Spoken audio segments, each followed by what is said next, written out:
الحمد لله وحده والصلاة والسلام على من لا نبي بعده أما بعد فأعوذ بالله من الشيطان الرجيم بسم الله الرحمن الرحيم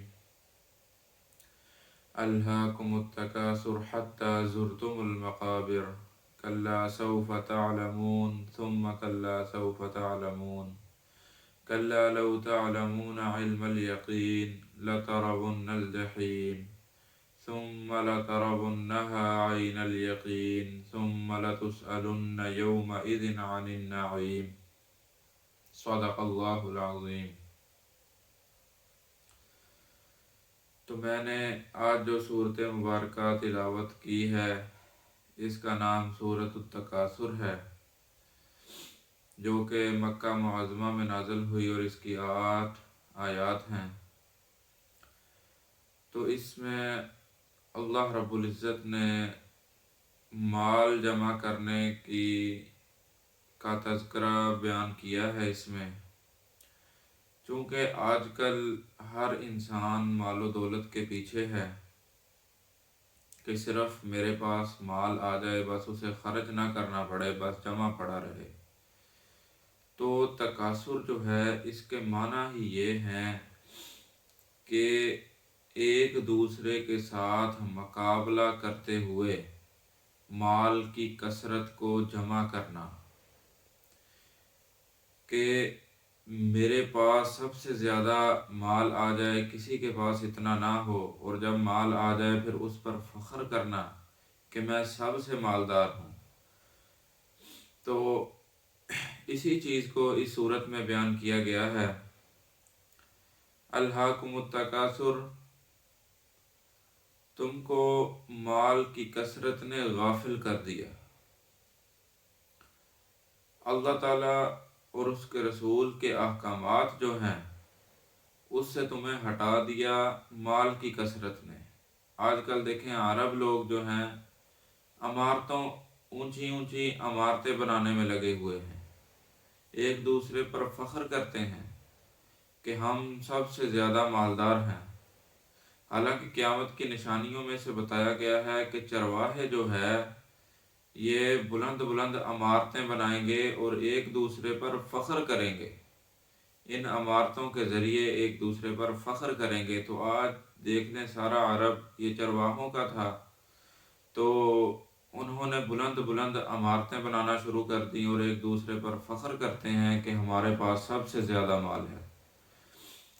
حتیٰ زرتم المقابر، یہاں تک کہ تم نے قبرستانوں کی زیارت کر لی،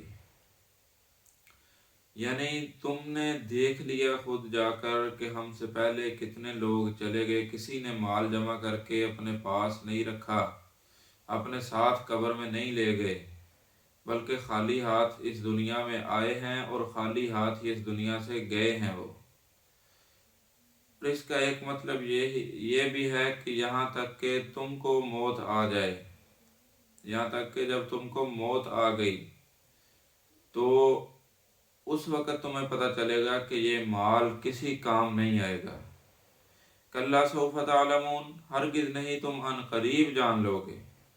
ثم کلا سوف تعلمون، پھر ہرگز نہیں کہ تم ان قریب جان لو گے۔ کلا لو تعلمون علم الیقین، ہرگز نہیں اگر تم علم یقین کے طور پر جان لیتے تم ضروری دوزخ کو دیکھ لو گے۔ لترون الجحیم، تم ضرور دوزخ کو دیکھ لو گے۔ سورۃ الحدید میں جو ہے وہ انسانی حالات کو بیان کرتے ہوئے آخری جو ہے حال وہ یہی بیان کیا ہے کہ انسان جو ہے وہ مال و دولت کی کثرت کو پسند کرتا ہے۔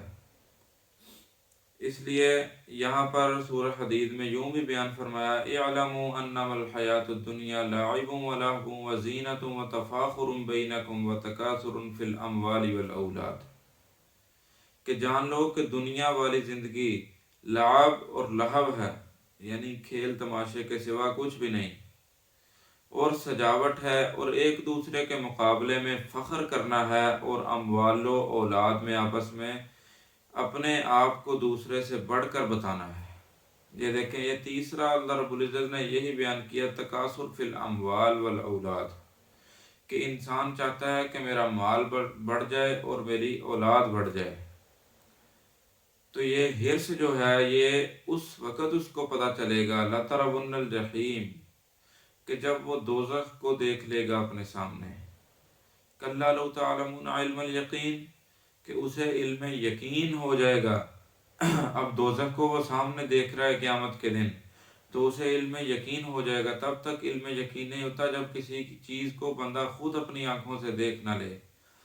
تو یہاں پر جب وہ دوزخ کو دیکھے گا تو اسے علم یقین ہو جائے گا۔ ثم لترونها عین الیقین، کہ تم اسے عین الیقین کے طریقے سے دیکھ لو گے۔ عین الیقین بھی اسے کہتے ہیں آنکھوں دیکھا ہوا حال جو ہوتا ہے، آنکھوں دیکھے حال کو پھر جب وہ دیکھ لے گا تو پھر اسے سمجھ آئے گی کہ مال کسی کام کا نہیں ہے مال۔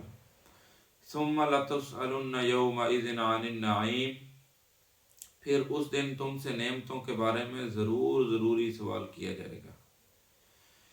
جو اللہ رب العزت نے تمہیں نعمتیں دی ہیں اس کے متعلق بھی اللہ رب العزت قیامت کے دن تم سے سوال کرے گا کہ میری نعمتوں کا استعمال تم نے کیسے کیا اور ان نعمتوں کا شکر ادا کیسے کیا تم نے۔ جب قیامت کے دن انسان اللہ رب العزت کے سامنے پیش ہوں گے تو ان کو جو جنتی ہوں گے نا ان کو دوزخ بھی دکھائی جائے گی، اور جو دوزخی ہوں گے ان کو جنت بھی دکھائی جائے گی، تاکہ دوزخیوں کو یہ افسوس ہو کہ اگر ہم اچھے کام کر لیتے تو ہم بھی جنت میں ہوتے، اور جنت کتنی خوبصورت ہے۔ اور جنتیوں کو دوزخ اس لیے دکھائی جائے گی تاکہ وہ جنت کی صحیح طریقے سے قدر کر لیں کہ ان کو بہت بڑی نعمت دی گئی ہے، اور دوزخ اس کے مقابلے میں وحشت سے بری ہوئی ہے۔ تو پھر اللہ رب العزت فرماتے ہیں کہ پھر اس دن تم سے نعمتوں کے بارے میں ضرور سوال کیا جائے گا کہ تم نے میری نعمتوں کا شکر ادا کیسے کیا، میری نعمتوں کی ناشکری تو نہیں کی کہیں۔ تو اس صورت میں اللہ رب العزت نے مال کی کثرت رکھنے والوں کو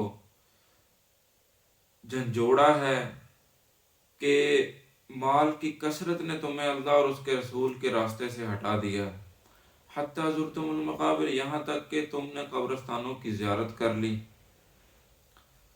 تو دعا ہے اللہ رب العزت سے، اور آج آخری رمضان المبارک کا آخری دن ہے اور آخری جمعہ ہے، اللہ رب العزت سے دعا ہے کہ اس جمعے کے صدقے ہمیں اس طرح کے تمام شرور و فتن سے محفوظ فرمائے، آمین۔